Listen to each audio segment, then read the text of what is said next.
अब वो स्थिति आप जी की हो चुकी है कि आप इस काल के लोक में आके और शास्त्र विरुद्ध साधना करके इतने निर्धन हो गए हो कि आपकी सब सुविधाएं बंद हो चुकी हैं और आपके पिछले संस्कार थे वो सतयुग त्रेता द्वापर में आपने खराब कर दिए। अब कलयुग में प्रत्येक व्यक्ति के ऊपर विशेष आपदाएं हैं और सभी परमात्मा से इनका समाधान के लिए भी कोशिश करते हैं, पर कोई लाभ नहीं हो रहा। तो पहले क्या होगा कि आपको ये ब्रह्मा विष्णु महेश से जो तुम्हें सुविधाएं मिलनी थी, इनका ऋण, इनकी टैक्स ना देने से, इनका बिल ना भरने से इन्होंने अपनी सुविधाएं बंद कर दी तुम्हारी सारी, क्योंकि ये नहीं दे सकते आपको। मासा घटे न चल बधे, विदना लिखे जो लेख, सच्चा सतगुरु मेट कर ऊपर मारे मेख। तो ये भगवान ना तो आपके किसी संस्कार को कम कर सकते ना ज्यादा कर सकते।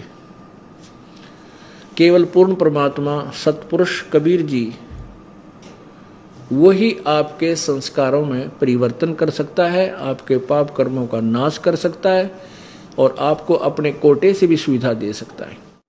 तो क्या होगा कि आप इस दास के माध्यम से प्रभु का नाम प्राप्त करोगे तो ये दास गारंटर बनेगा आपका ब्रह्मा विष्णु महेश के बीच में, और इनसे कहा जाएगा कि आप इनके सुविधाएं इनको दो ताकि ये आपकी मजदूरी करके तेरा कर्जा उतार सके। तुम इनको ऐसे बंद रखोगे, कर्जा कहाँ से उतारेंगे?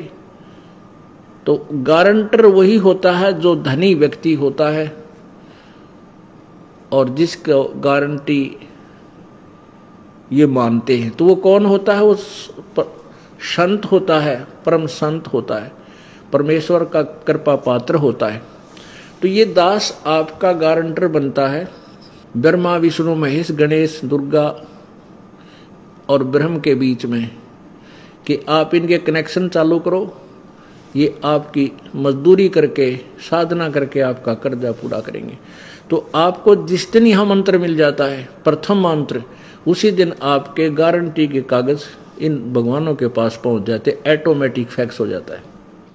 तो ये सब सुविधाएं आपको शुरू कर देते हैं। और उसमें क्या होता है कि वो परमात्मा उस संत परमेश्वर कबीर देव जी के कोटे से आते हैं उनके पास, तब वो सुविधाएं आपको देनी शुरू करते हैं। फिर आपको इतना तैयार कर दिया जाता है कि अब आप अपने पैरों पर खड़े हो जाओ। तरीका बताया जाता है राम नाम का धनी होने का कि दान करो, भक्ति सिमरन करो, नाम जपो, सेवा करो। फिर इन साधना से आपको क्या सुविधा होगी कि आपके अंदर जो शरीर में कमल बने हुए हैं, कमल हमारे शरीर में प्रत्येक मानव के, स्त्री या पुरुष के शरीर में रीढ़ की हड्डी बैकबोन के अंदरली साइड में पेट की तरफ ऐसे मांस और हड्डी के बीच में एक बहुत सुंदर, बहुत ही बारीक सा आंतड़ियों की लाइन सी है, पट्टी सी बनी हुई है, उसके ऊपर स्थान स्थान पर ये कमल बने हैं। तो इन नाम के जाप से वो कमल धीरे धीरे जो है खिलने शुरू होंगे, फूलने शुरू हो जाएंगे। जितनी भक्ति आपकी होती जाएगी, अंदर के जो कमल है वो खिलते जाएंगे। कहने का भाव ये है कि जितनी आपकी कमाई धन वहाँ पहुँचता जाएगा इनके अकाउंट में, आपके अकाउंट में, उतनी ही सुविधा, उतना ही राहत आपको ये ब्रह्मा विष्णु महेश गणेश और दुर्गा देना प्रारंभ कर देंगी। तो आपके घर में सुख, आपके शरीर में सुख, काम में बरकत बहुत घनी होने लग जाएगी। और जब आप यहां से चलोगे तो आपके जाने में रास्ते में बाधा नहीं होगी, आप ऋण मुक्त होगे। ब्रह्मा विष्णु महेश गणेश और दुर्गा आपको रोकेंगे नहीं कि जाओ भाई हमारे कागज पूरे, हम नहीं रोकेंगे तुम्हें। तो इनकी भक्ति, इनकी साधना करनी है हम सबसे पहले आपको इनकी प्रॉपर वे, भक्ति का प्रॉपर वे बताएंगे, शास्त्र अनुकूल साधना देंगे जिससे ये लाभ आपको देंगे। अब इसके बाद इन्हीं साधना से हमारा काम नहीं चलेगा।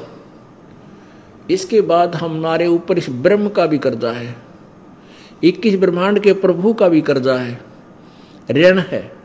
इसके लिए भी एक मंत्र हम आपको देंगे, उस मंत्र का जाप करके हम इसके ऋण को उतारेंगे।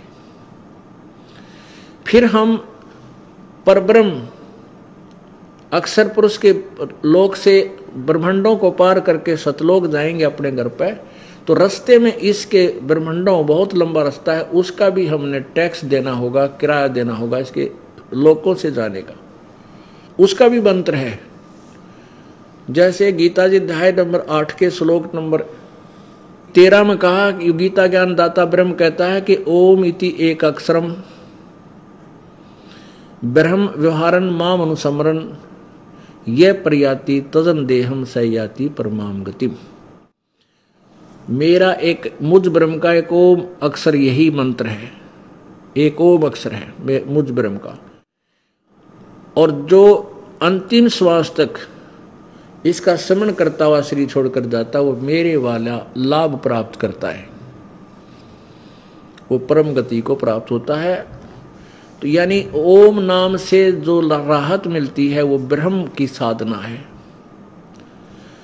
गीता जी अध्याय नंबर 17 के श्लोक 23 में कहा कि ओम तत्सत इति निर्देश ब्रह्मण त्रिविध समर्थ है।